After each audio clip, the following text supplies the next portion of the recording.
करके मुझे इतनी जल्दी में क्यों बुलाई? माँ ठीक तो है ना? खुद जाके देख लो।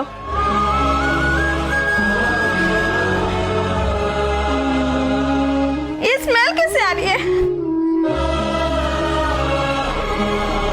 माँ क्या हुआ? कोई बात नहीं माँ, मैं अभी साफ कर देती हूँ।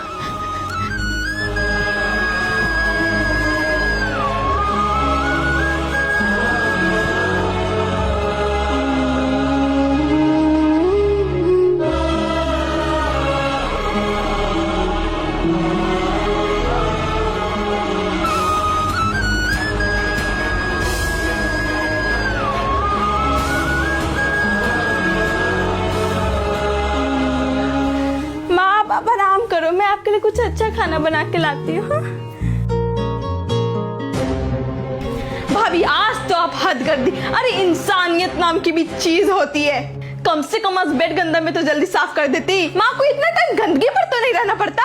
वैसे भी आप रोज फोन करके बुलाती हो, गई माँ को नहलाने के लिए, गई माँ को हॉस्पिटल ले जाने के लिए, माँ को खिलाने के लिए। अरे अब से नहीं हो पा रहा है तो बोल दो, मैं माँ को अपने साथ लेके चली जाऊंगी। यही सवाल तो मैं पूछना चाहती हूँ आपसे ननद जी, जब मेरी मिट्ठू होने वाली थी तब क्या आप अपने जैसे व्यवहार किए थे?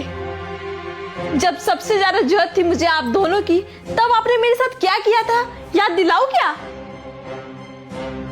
बहू, तुम्हारे ननद को पूरी सब्जी खीर खाने का मन कर रहा है तो बना दो। पर मम्मी जी मुझे ज्यादा देर तक खड़ा होना नहीं है, डॉक्टर ने मना भी किया है और कमर में भी बहुत तेज दर्द होने लगती है। आप और ननद जी मिलकर खाना बना लो ना।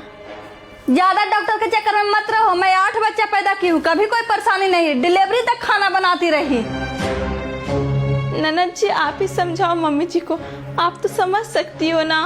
भाभी मैं यहाँ आराम करने आती हूँ, अब भाभी रहते मैं खाना बनाऊंगी, इससे अच्छा मैं ससुराल में नहीं रहती। भाभी माँ जो भी कह रही है सही कह रही है, पहले के बुजुर्गों का अनुभव आजकल के डॉक्टर से ज्यादा होते थे।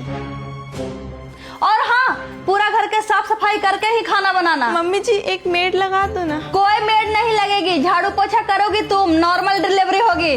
ठीक है मम्मी जी।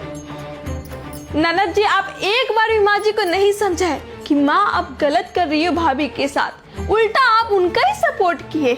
सॉरी भाभी, मैं भूल गई थी कि बुढ़ापे में सिर्फ बहू ही काम देती है, बेटी नहीं। अब आप समझ गई हैं तो आप जा सकती हैं, मैं मम्मी जी की सेवा कर लूंगी। चली जाइए।